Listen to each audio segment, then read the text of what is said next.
সোমবারের স্পোর্টস্কোপে আপনাদের সবাইকে স্বাগত জানাচ্ছি। আজকে যে বিষয়টি দিয়ে শুরু করব সেটি হচ্ছে ভারত এবং লিডসের টেস্ট ম্যাচ নয়, ভারত এবং ইংল্যান্ডের মধ্যে টেস্ট ম্যাচটি হচ্ছে লিডসে।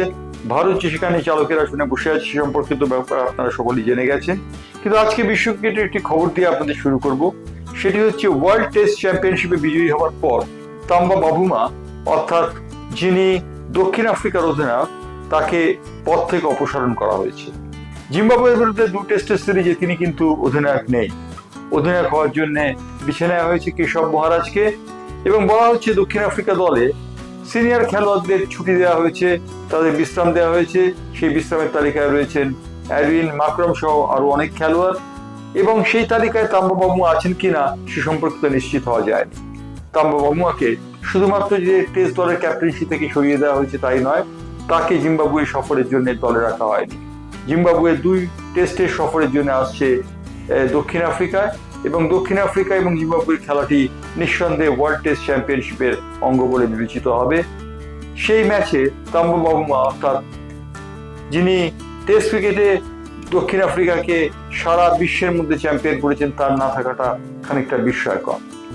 বিস্ময়কর আরেকটি ঘটনা রয়েছে ক্রিকেটের, সেটি হচ্ছে সলিল আঙ্কোলাকে আপনাদের মনে পড়ে? সেই সলিল আঙ্কোলা যিনি মহারাষ্ট্র হয়ে 20 বছর বয়সে ক্রিকেট খেলে তাক লাগিয়ে সকলকে। কর্ণাটকের আঙ্কোলা প্রদেশের ছেলে সলিল আঙ্কোলা ফাস্ট বোলার হিসেবে ভারতীয় দলে অন্তর্ভুক্ত হয়েছিলেন। তিনি সচিন তেন্ডুলকর এবং মহেন্দ্র সিং ধোনির সঙ্গে খেলেছেন, সঞ্জয় দত্তর সঙ্গে সিনেমার ফ্লোর শেয়ার করেছেন। সেই সলিল আঙ্কোলা কোথায় গেলেন? সলিল আঙ্কোলাকে নিয়ে রহস্য ঘনীভূত হচ্ছে, কারণ সলিল আঙ্কোলার কোনো খোঁজ ইদানিংকালে কেউ দিতে পারছেন না। সলিল আঙ্কোলা 20 বছর বয়সে মহারাষ্ট্র হয়ে ডেবিউ করেছিলেন ফার্স্ট ক্লাস ক্রিকেটে। তিনি প্রথম ম্যাচে করেছিলেন 43 রান এবং একটি হ্যাটট্রিক করেছিলেন। তারপর তিনি বড় ক্রিকেটে বিবেচিত হন এবং ভারতীয় দলের হয়ে নির্বাচিত হন। তার লম্বা সরা চেহারা এবং পেস বোলারের উপযোগী চেহারা নিয়ে তিনি কিন্তু ভারতীয় দলকে দাপিয়ে বেড়াতে পারতেন, কিন্তু শেষ পর্যন্ত সচিন এবং ধোনির সহযোগী হওয়া সত্ত্বেও তিনি কয়েকটি ম্যাচ খেলে কিন্তু সরে যান আন্তর্জাতিক ক্রিকেট থেকে। এরপর তাকে সঞ্জয় দত্তের সঙ্গে ফিল্মে শেয়ার করতে দেখা যায়, বেশ কিছু টেলিভিশন সিরিয়ালে তাকে দেখা যায় লিড রোল হিসেবে, কিন্তু সলিল আঙ্কোলার তারপর আর কোনো খোঁজ পাওয়া যাচ্ছে না। এই সলিল আঙ্কোলা কোথায় গেলেন তাই নিয়ে কিন্তু রহস্য ক্রমশ দানা বাঁধছে।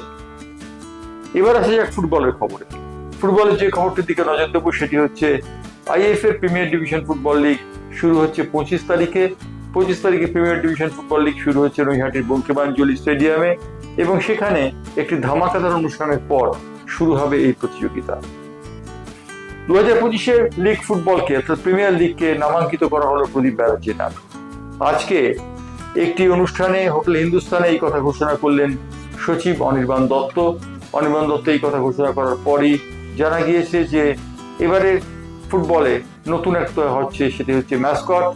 গোপাল ভাঁড়কে দেখা যাচ্ছে ম্যাসকটের চরিত্র হিসেবে। এই সেই গোপাল ভাঁড় যিনি ভারতীয় এবং বাংলা সংস্কৃতির পরিচায়ক বলে বর্ণিত হন। গোপাল ভাঁড় কোনোদিন ফুটবল খেলেছেন কিনা সে সম্পর্কে জানা যায় না, কিন্তু গোপাল ভাঁড়কে ম্যাসকট করে আইএফএ এগোতে চাইছে। এই ছিল আজকের স্পোর্টস্কোপের খবর। স্পোর্টস্কোপ আজকে আপাতত এখানেই শেষ করছি। আবার স্পোর্টস্কোপ নিয়ে ফিরবো আগামীকাল।